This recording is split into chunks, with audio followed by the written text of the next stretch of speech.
ہمارے پرانے تعلق والے ذمہ دار گھرانے کی بچی کہا جی مولانا صاحب چلو ماں باپ جہاں کر دیں ٹھیک ہے، ہمارا سر جھکا ہوا ہے، اتنا تو دیکھ لیتے انسان کا بچہ ہوتا ہے۔ ایک شرابی کے ساتھ میری شادی کر دی، عمر گزر گئی میری روتے روتے، فیملی میں ہی کرنا تھا تو کوئی اور شریف بچہ دیکھ لیتے۔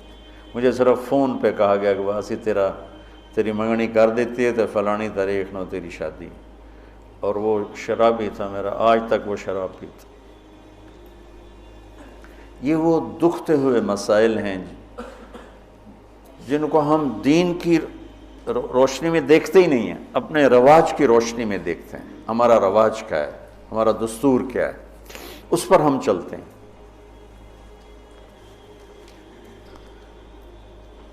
تو میرے نبی نے ہم عمر سے شادی کی، سودا،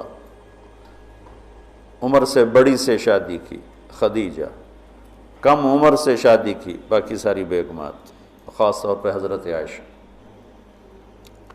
مطلقہ سے شادی کی زینب، بیوہ سے شادی کی خدیجہ، حفصہ، کنواری سے شادی کی عائشہ رضی اللہ تعالیٰ عنہ، مالدار سے شادی کی خدیجہ، غریب سے شادی کی جویریہ، باندھی ہو کر آئی ہیں، ہمسر سے برابری میں شادی کی ام سلمہ، ام حبیبہ، اپنے خاندان میں شادی کی عائشہ، ام حبیبہ، ام سلمہ، یہ حفصہ، یہ قریش ہیں۔ خاندان سے باہر قوم میں شادی کی، جویریہ، میمونہ، قوم سے بھی باہر یہود میں شادی کی، صفیہ رضی اللہ تعالیٰ عنہ۔ یہ کتنی نسبتیں ایک عورت کی بن سکتی ہیں، ان سب میں میرے نبی نے شادی کی۔ اور آپ حیران ہوں گے، اپنی 3 بیٹیاں بنو امیہ کو دیں جن کے ساتھ جانی دشمنی، ابو العاص کو حضرت زینب، ابو العاص بن ربیع بن امیہ بن حرب، اور عثمان بن عفان بنو امیہ۔ تو پہلے حضرت رقیہ کا کیا، پھر ام کلثوم کا کیا، اور علی اپنے گھر کے تھے، خاندان کے تھے، تو ایک فاطمہ کا رشتہ ان کے ساتھ کیا۔ اور حضرت عثمان کے نکاح میں جب حضرت ام کلثوم کا بھی انتقال ہوا تو آپ نے فرمایا میری 100 بیٹیاں ہوتی اور اس طرح مرتی، 100 کی 100 عثمان کے نکاح میں دیتے۔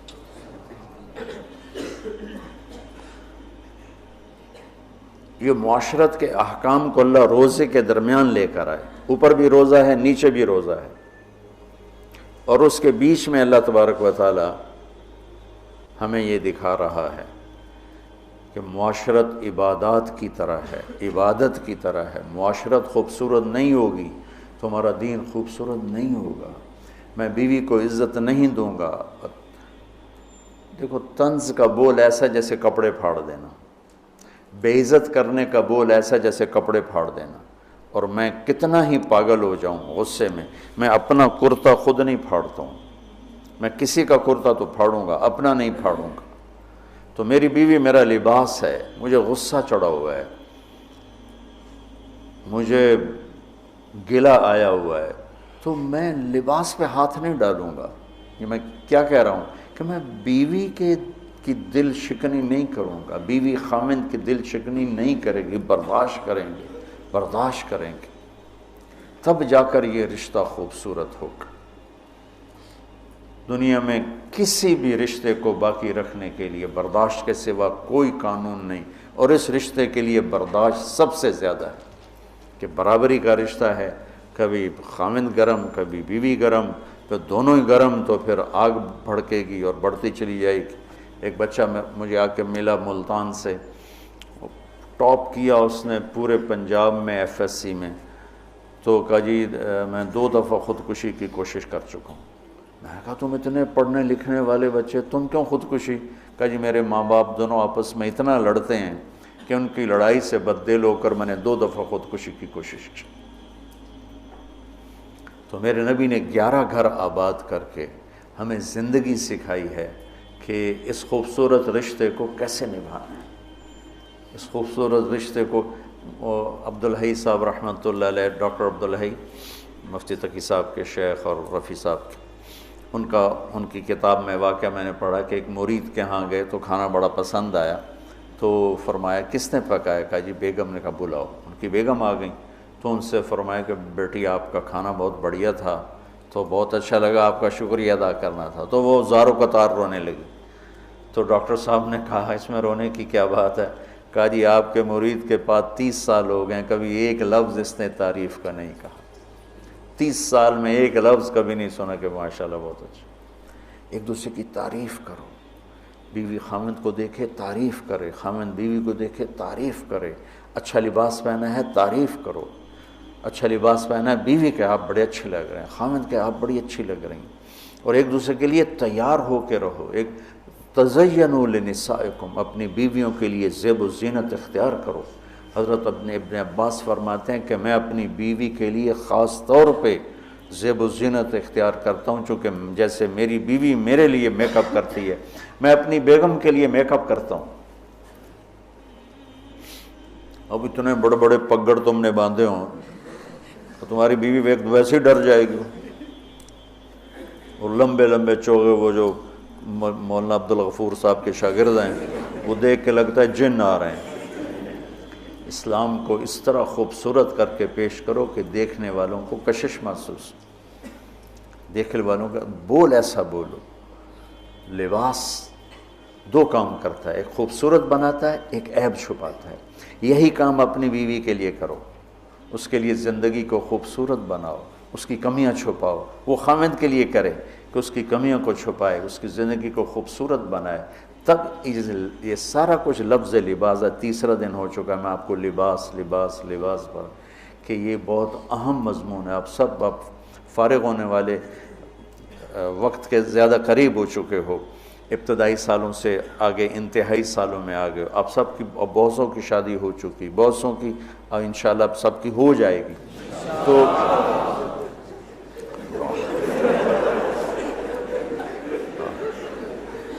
مولویوں نے شوق چڑھے ہے شادی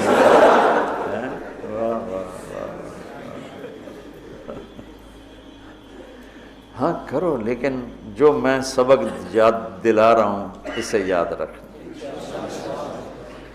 بچوں، حسن سلوک کے بغیر کوئی گھر آباد نہیں رہ سکتا، اچھے اخلاق کے بغیر کوئی گھر آباد نہیں رہ سکتا۔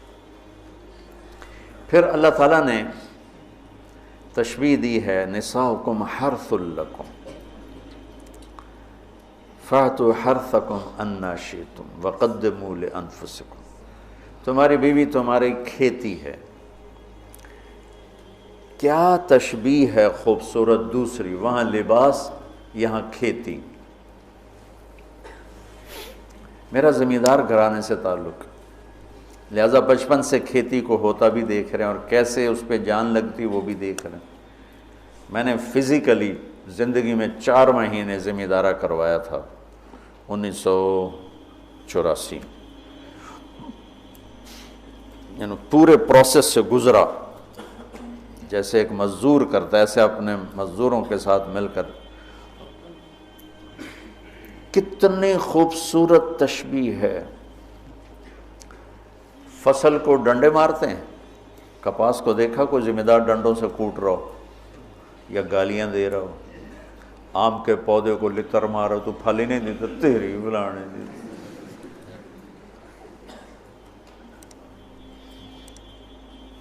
کنو پہ پھل نہیں لگا تو ڈنڈا اٹھا کے چلا رہا ہو۔ فصل کو کتنے پیار سے پروان چڑھاتے ہیں، جس وقت میں فصل کی جو ضرورت ہوتی ہے کس طرح مہیا کرتے ہیں۔ میں نے وہ 4 مہینے زمیندارہ کیوں کیا؟ پچھلے 3 سال ہماری فصلیں سب فیل ہو گئی اور قرضے یہاں تک چڑھ گئے۔ ہمارے پاس کوئی جمع پونجی تاجروں کی طرح تو ہوتی نہیں، یہاں تک چڑھ گئے۔ تو میں نے چھٹی لی رائمنڈ سے 4 مہینے اور اپنا زمیندارہ خود سنبھالا، کہ مجھے ڈر لگا کہ اگر اس دفعہ بھی ہماری فصل نہ ہوئی تو پھر زمین بیچ کے قرضہ دینا پڑے گا۔ تو 3 سال کے پیچھے قرضے چڑھے ہوئے، تو میرے پاس تو پیسہ ہی نہیں تھا کہ میں کھاد کیسے لوں، سپرے کیسے لوں، جی ڈیزل کیسے لوں۔ لیکن جس وقت کپاس کہتی پانی چاہیے، میری جیب میں پیسہ نہیں، میں بھاگ رہا ہوں، کہیں سے ادھار پکڑ رہا ہوں، کہیں سے کوئی پلاٹ بیچ رہا ہوں، کوئی درخت بیچ رہا ہوں، اور اس کو پانی پلانے کے لیے انتظام کر رہا ہوں۔ وہ کہتے ہیں مجھے کھاد چاہیے، تو میں بلاتا فوری طور پہ، یہ ٹالی بیچنی ہے بھائی، ٹالی کا درخت ہوتا ہے نا، ککر بہت زیادہ تھے، میرے والد صاحب کو درختوں کا بڑا شوق تھا، تو بے شمار کھڑے تھے، تو ایک دو بیچے، چلو بھائی کھاد لے آؤ، وہ لے آؤ، سپرے لے آؤ۔ میں نے کسی جگہ یہ نہیں کہا کہ میرے پاس پیسے نہیں تو میں کھاد کیسے لوں، میں سپرے کیسے کروں، نہیں کرتا، نہیں۔ جو میری کپاس نے مانگا میں اس کو دیتا رہا، میں اس کو دیتا رہا، میں اس کو دیتا رہا، اور اوپر کھڑے ہو روزہ جون میں 15 ایکڑ میں ٹریکٹر کے ساتھ بھاگتا تھا روزہ رکھ کے۔ اب تو سردرد نے مجھے گرا کے رکھ دیا ہے، 15 ایکڑ جون میں ٹریکٹر کے پیچھے بھاگ رہا ہوتا تھا، وہ گوڈی کر رہا ہے تو کہیں کوئی پودا نہ اکھڑ جائے، وہ بیج گرا رہا ہے تو کہیں کوئی بیج وہ کہیں پھنس نہ جائے اور وہ زمین خالی رہ جائے۔ جتنی ایک کھیتی کی محنت ہے، اس کا 100واں حصہ بیوی کے ساتھ اخلاق بنا لو تو آپ کی فصل برابر ہو جائے۔ نساؤکم حرث لکم، اگر درخت نے پھل نہیں دیا تو میں کٹواتا نہیں ہوں، میں اس کا علاج کرتا ہوں، میں اس کا مرض ڈھونڈتا ہوں۔ پچھلے سال ایک آم کا پودا پھل نہیں دے رہا تھا، تو مجھے تو اب اتنی سمجھ نہیں، تو میں نے اپنے دوست کو بلایا، میں نے کہا یار ذرا اس کو دیکھو، اس کو کیا مسئلہ ہے، یہ پھل نہیں دے رہا ہے۔ تو اس نے اس کا علاج بتایا کہ اس کا یہ کریں، یہ کریں، یہ کریں۔ تو پھل نہیں دیتی تو میں پریشان ہوتا ہوں، اور میں اس کی خدمت کرتا ہوں، خدمت بڑھاتا ہوں۔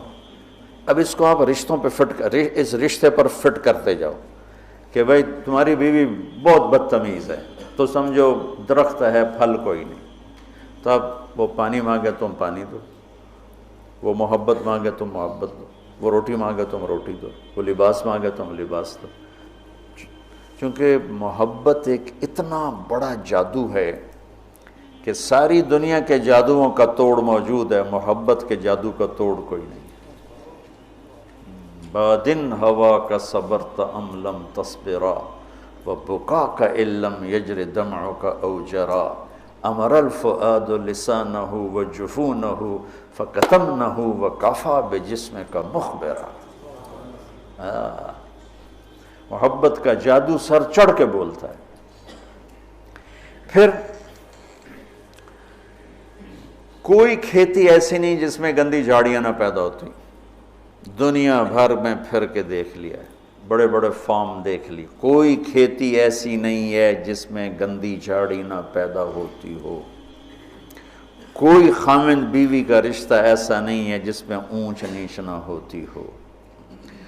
ہم فصل کو بچاتے ہیں اور گندی جھاڑیوں کو نکالتے ہیں، اور گندی جھاڑیاں خود پیدا ہوتی ہیں اور فصل کو پیدا کرنا پڑتا ہے۔ بد اخلاقی خود آئے گی، اخلاق کو بنانا پڑے گا، غصہ خود آئے گا، ضبط کو بنانا پڑے گا، زبان تیز خود ہوگی، اسے ٹھنڈا کرنا پڑے گا، طبیعت میں نفرت پیدا ہوگی، اسے محبت میں بدل۔ یہ سب گندی جھاڑیاں ہیں۔ خاوند اور بیوی کھیتی سے تشبیہ ہے، تو زمین کیا ہے؟ دل ہے، اور گندی جھاڑیاں کیا ہیں؟ تانے، بولیاں، نفرت، غصے، مار پٹائی، کبھی خامند کی طرف سے، کبھی لڑکی والوں کی طرف سے، کبھی لڑکے والوں کی طرف سے، کبھی سسرال کی طرف سے، کبھی ساس سسر کی طرف سے، کبھی بھائی بہنوں کی طرف سے۔ ایک بچہ بتا رہا تھا کہ میرا باپ میری ماں کو مارتا تو میرے چاچا بھی آ کے مارنا شروع کر دیتے، جن کنبختوں کا اس کے ساتھ کوئی رشتہ ہی کوئی نہیں، کہ وہ میری ماں کو مارتا میرا باپ، تو میرے چاچا بھی آ کے ساتھ ہی اپنے بھائی کے میری ماں کو مارنا شروع کر دیتے تھے۔ یہیں کی کہانی سنا رہا. تو گندی جھاڑیوں سے پاک کوئی فصل نہیں ہو سکتی. انہیں مارنے کے لیے الگ دوائیں ہیں، الگ محنت ہے، الگ کوشش ہے، اور پھر آہستہ آہستہ فصل کی حفاظت ہے اور گندی جھاڑیوں کو نکالنا ہے یہاں تک کہ فصل پروان چڑھ جاتی ہے. اسی طرح میرے بچوں، یہ غصہ، یہ نفرت، یہ بغض، یہ آپس کی عداوت، یہ وہ گندی جھاڑیاں ہیں، انہیں نکالنا پڑے گا. یہ زمین سے ہم بنے ہیں، ہمارے اندر گندگی خود جنم لیتی ہے، صفائی کو لانا پڑتا ہے. برائی خود جنم لیتی ہے، نیکی کو لانا پڑتا ہے. جیسے کپاس کو اگانا پڑتا ہے اور گندی جھاڑی کو مارنا پڑتا ہے. ہم مٹی سے بنے ہیں. مٹی کی خاصیت ہے کہ اس میں گندگی فَأَلْهَمَهَا فُجُورَهَا وَتَقْوَاهَا، فجور پہلے ذکر کیا، تقوی بعد میں ذکر کیا. میں اس سے یہ استنباط کرتا ہوں کہ ہمارے اندر برائی خود آئے گی، نیکی کو لانا پڑے گا. جھوٹ بولنا خود آئے گا، سچائی کو لانا پڑے گا. بخل خود آئے گا، سخاوت کو لانا پڑے گا. حرص و حوث خود آئے گا، ایثار کو لانا پڑے گا. نفرت خود آئے گی، محبت کو لانا پڑے گا. انتقام خود اٹھے گا، معاف کرنے کو لانا پڑے گا. یہ زندگی بھر کی زراعت کی محنت ہے. جاؤ کھیتوں میں جا کے دیکھو کہ ذمہ دار کیسے مٹی میں مٹی ہو رہا ہے اور کس طرح اپنی فصل کو اولاد کی طرح پروان چڑھا رہا ہے، اور کس طرح وہ اس میں سے گندی جھاڑیوں کو آرام سے نکال رہا ہے کہ پودا نہ ہل جائے. پودا، میں ہاتھوں سے 15 ایکڑ کے پلاٹ اپنے ہاتھوں سے جھاڑیاں کھینچتا تھا، وہ رمبے کھرپی سے نہیں کہ کہیں کپاس کا پودا متاثر نہ ہو جائے. میں اس تشبیہ کو جو سمجھا ہوں، اول تو تمہیں کسی تفسیر میں یہ نہیں ملے گا جو میں تمہیں بتا رہا ہوں.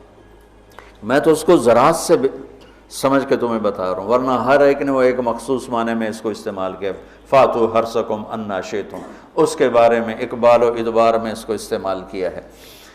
میں تمہیں بتا رہا ہوں کہ اس میں اللہ تعالیٰ یہ بھی بتا رہا ہے کہ کھیتی کو کیسے پالنا ہے اور کیسے پروان چڑھتی. سب سے پہلے اسی کو جب وہ لگ رہی ہوتی ہے تو بھاگم بھاگ، جب تک اس کا پورا پھل گھر نہیں آتا ذمہ دار چین سے نہیں بیٹھتا ہے. تو جب تک ایمان پہ خاتمہ نہیں ہو جاتا، اس رشتے کی حفاظت، اس کو پانی دینا، اس کو کھاد دینا، اس میں سے گندی جھاڑیوں کو نکالنا، غصے کو، حسد کو، بغض کو، لڑائیوں کو. جب اللہ تمہارے گھر بنا دے تو کانوں میں ڈانٹ ڈال دینا، کسی کی برائی نہ سننا، خاص طور پہ اپنی بیوی کی برائی نہ سننا. کسی کی نہ سنو لیکن بیوی کی نہ سنو. اور بیویوں سے کہتا ہوں کہ اپنے خامند کی برائی نہ سنو. اب بیویوں پر شک مت کرو. شک نے کتنے گھر برباد کر دیے، بگاڑ کے رکھ دیے، تباہ کر کے رکھ دیے.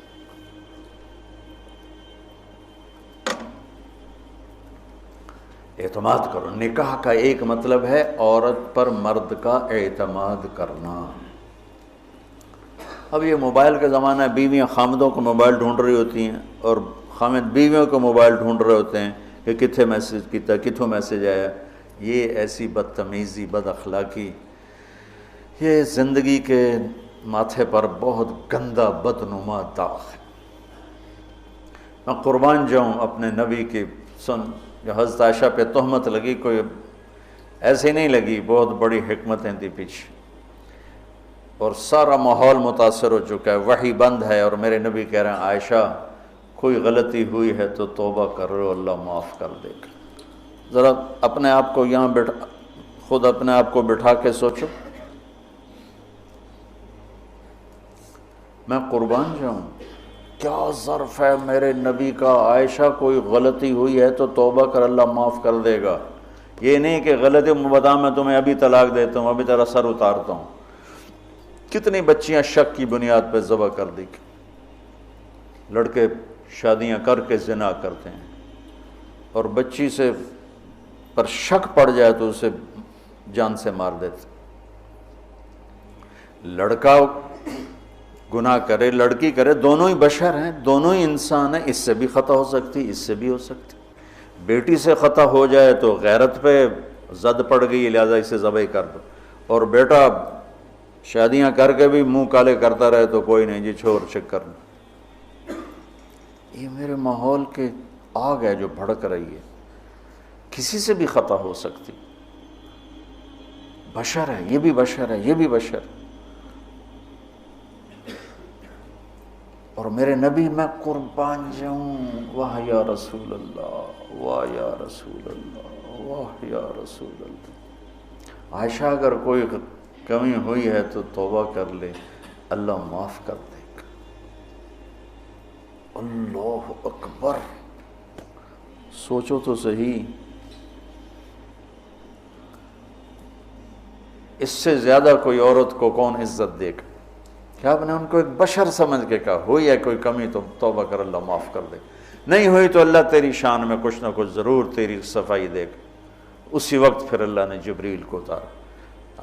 کشاف والے کیا ہیں، جار اللہ، وہ کہتے ہیں کہ پورے قرآن میں اللہ اتنا غضبناک ہو کے نہیں بولا جتنا ان 11 آیات میں غضبناک ہو کے بولا ہے۔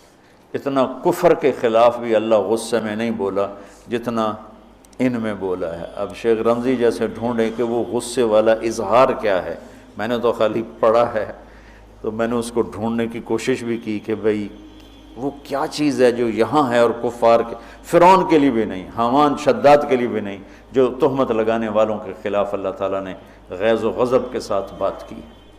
تمہاری اس سے زیادہ میں گھر کی مثال اور تمہیں کیا پیش کروں؟ عائشہ اگر کوئی ہوا ہے تو توبہ کر لے، اللہ معاف کر دے، سبحان اللہ۔ پھر اللہ نے اسی وقت آیت کو اتار دی، تو آپ نے ماتھا پہ پسینہ تھا، مسکرائے، عائشہ مبارک ہو، اللہ نے تجھے بری و ذمہ قرار دے دی۔ ام رومان کہنے لگی اٹھو، اللہ کے رسول کا شکر ادا کرو گا؟ نہیں، اس کا شکر ادا کریں گی جو میری گواہی دینے آیا، جو میری گواہی دینے آیا۔ تو یہ گھر کی زندگی کے وہ مسائل ہیں بچوں جس میں پوری امت اس وقت مبتلا ہے، خاص طور پر میرا ملک بر صغیر۔ میں چاہتا ہوں تم سیرت مبارکہ سے اثر لو، اللہ کے واسطے قرآن سے جڑو، سیرت سے جڑو۔ میرے نبی نے کیا کیا؟ ہم صرف بزرگوں پہ اٹک جاتے ہیں، اکابر پہ اٹک جاتے ہیں، آگے نہیں جاتے ہیں۔ ہمارے اکابر ہمارا سرمایہ ہیں، ہمارے لیے عالم الہدا ہیں، روشنی کے مینار ہیں، ان سے استفادہ کے بغیر ہم جاہل ہیں، لیکن وہ بھی ہماری طرح انسان ہیں۔ نمونہ بننے کے لیے صرف میرے نبی کی ذات ہے، صرف میرے نبی کی ذات ہے، صرف میرے نبی کی ذات۔ سیرت سے جوڑو، قرآن سے جوڑو۔ پہلا نمبر قرآن ہے، دوسرا نمبر حدیث ہے، تیسرا نمبر فقہ ہے۔ ہم نے الٹا کر دیا، پہلے نمبر پہ فقہ کو لے گئے، دوسرے نمبر پر حدیث بھی فقہی انداز میں، اور قرآن تو جلالین پڑھ کے چھٹی ہو گئی، چلو۔